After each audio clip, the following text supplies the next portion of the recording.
धनंजय मुंडे यांनी षडयंत्र सुरू केले, मनोज जरांगे यांचे गंभीर आरोप.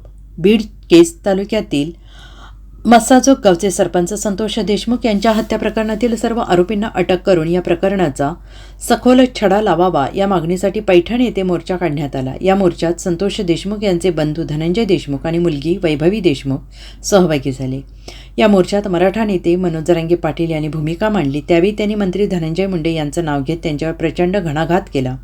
त्यांनी धनंजय मुंडे यांच्यावर गंभीर आरोप केले आणि या धनंजय मुंडेने जे प्रयोग सुरू केले आहेत, त्या धनंजय मुंडेने जे षडयंत्र सुरू केलं आहे, तो जे लोकांना आता सांगतोय की मोर्चे काढा, आंदोलनं करा, हे सर्व धनंजय मुंडे यांचं काम आहे, दुसरं कोणाचं नाही, असा घणाघात मनोज जरांगे पाटील यांनी केला आहे. धनंजय मुंडे तुमच्या लक्षात येत नाही आहे, तुम्ही जास्त खोलात जात आहात. तुम्ही अशी फूट जर पाडली, संतोष भैयाच्या पाठीशी उभं न राहता आरोपींच्या पाठीशी उभं राहण्याचं काम तुमच्या लाभार्थी टोळीकडून सुरू केलं. यानंतर तुमच्या घरातलं जर कोणी मेलं तर असेच मोर्चे काढायचे का? हा महाराष्ट्र धनंजय मुंडे नेमकं कोणत्या बाजूला घेऊन चाललेला आहे? आपण मंत्रिपदावर आहात, संविधानाची शपथ घेतली आहे, राज्याचे प्रमुख व्यक्ती म्हणून आपण काम करत आहात. तुमच्या लाभार्थ्या गुंड टोळीला आम्ही राज्यात आंदोलने करायला लावता आणि आरोपींना साथ द्यायला लावता. ही धनंजय मुंडेंची झाली दिशा चांगली नाही, असं मनोज जरांगे पाटील यांनी म्हटलेलं आहे. संतोष भैयाला न्याय मिळेपर्यंत या राज्यातला एकही माणूस एक इंच सुद्धा माग हटणार नाही. मला फक्त एकच मुद्दा आता क्लिअर करायचा आहे. ह्या धनंजय मुंडेने जे प्रयोग सुरू केलेत, या धनंजय मुंडेने जे षडयंत्र सुरू केलेत आणि ते जे लोकांना सांगतोय आता रास्ता रोको करा, मोर्चे काढा, आंदोलन करा, हे धनंजय मुंडेचं काम आहे, दुसरं कोणाचं नाही. धनंजय मुंडे तुमच्या लक्षात येत नाही, तुम्ही जास्त खोलात चाललाय. ही जे रूट तुम्ही अशी पाडली, संतोष भैयाच्या पाठीशी उभारणार, आता आरोपीच्या पाठीशी उभारायचं काम तुमच्या लाभार्थी टोळीकडून जर तुम्ही सुरू केलं आणि याच्यानंतर जर तुमच्या घरातलं कोणी मेलं तर मराठ्यांनी सुद्धा असेच मोर्चे काढायचे का? हा महाराष्ट्र धनंजय मुंडे नेमका कोणत्या बाजूला घेऊन चाललाय? आपण मंत्रिपदावरती आहेत, संविधानाची शपथ घेतली, राज्याचा प्रमुख व्यक्ती म्हणून आपण काम करता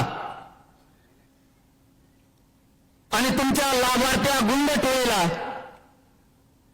तुम्ही राज्यात आंदोलन करायला लावता आणि आरोपीला साथ देता. ही चाललेली दिशा धनंजय मुंडेची चांगली नाही. जर राज्यात रूढ पडली, कोणाचा माणूस मेला किंवा मारला तर आरोपीला साथ द्यायची, तर सगळ्या जातीचे धर्माचे लोक इथून पुढे तसंच करायला सुरुवात करतील. माणूस मेला किंवा मारला की ती जात त्या आरोपीच्याच बाजूने उभा राहणार. आणि या राज्यातलं आणि देशातलं पहिलं उदाहरण आहे की धनंजय मुंड्या या गोष्टी त्या गुंड टोळीच्या जीवावरती घडून आणायला लागलाय. मी काय बोललो त्या दिवशी परभणीला? अण्णा फोन चालू आहे का? मी परभणीला त्या दिवशी काय बोललो? धनंजय देशमुखांना,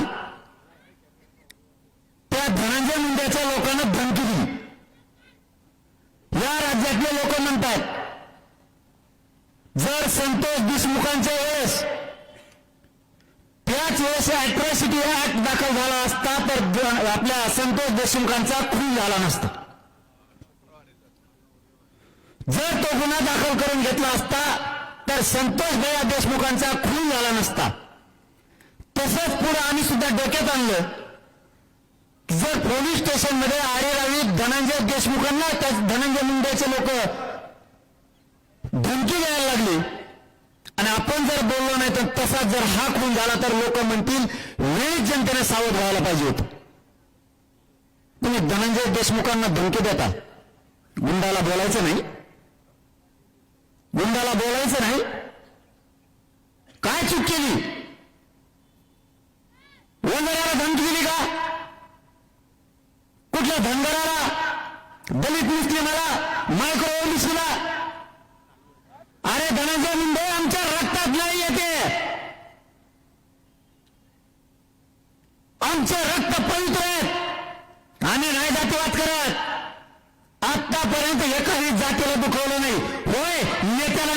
जोपर्यंत सोडणार सुद्धा नाही. जातीवाद हे आम्हाला शिवत नाही. तुझं पाप झाकण्यासाठी आता ओबीसीचा आसरा घ्यायला लागला धनंजय मुंडे. तुझं पाप झाकायसाठी ओबीसीचा आसरा घेणार आणि पांघरून घेतोय की ओबीसीवर अन्याय होतोय. ओबीसीचा काय संबंध त्याच्यात? खून करणार तुम्ही, पापी बांधणार तुम्ही आणि याच्यात ओबीसीला ओढणार. आम्ही कुठल्याही जातीला बोललेलं नाही आणि कधी बोलणार सुद्धा नाही, पण गुंडाला सोडणार नाहीत. माझ्यावर किती केसेस केल्या, आता केसेसचा सपाटा उठवलाय माझ्यावर. पहिलेच तुमच्या मुख्यमंत्र्यांनी माझ्यावर वसती लावली, त्याला रहिणे मी ते केसेला फिसेल होत असतो. असं 1,000 केसेस केल्या ना, संतोष भैयाना न्याय देण्यासाठी माझ्यावर 1,000 केस झाले तरी म्हणून जरा मागं सरकणार नाही. गोरगरीब मराठ्यांच्या लेकराला आरक्षणातून न्याय देण्यासाठी माझ्या विरोधात कितीही शेंगाच्या टोळ्या उभा राहिल्या आणि गुंडाच्या टोळ्या उभा राहिल्या तर धनंजय मुंडे मनोज जरांगे हटत नाही. कर केस, तुला काय करायची होती. Bureau report, SBN Marathi, Beed.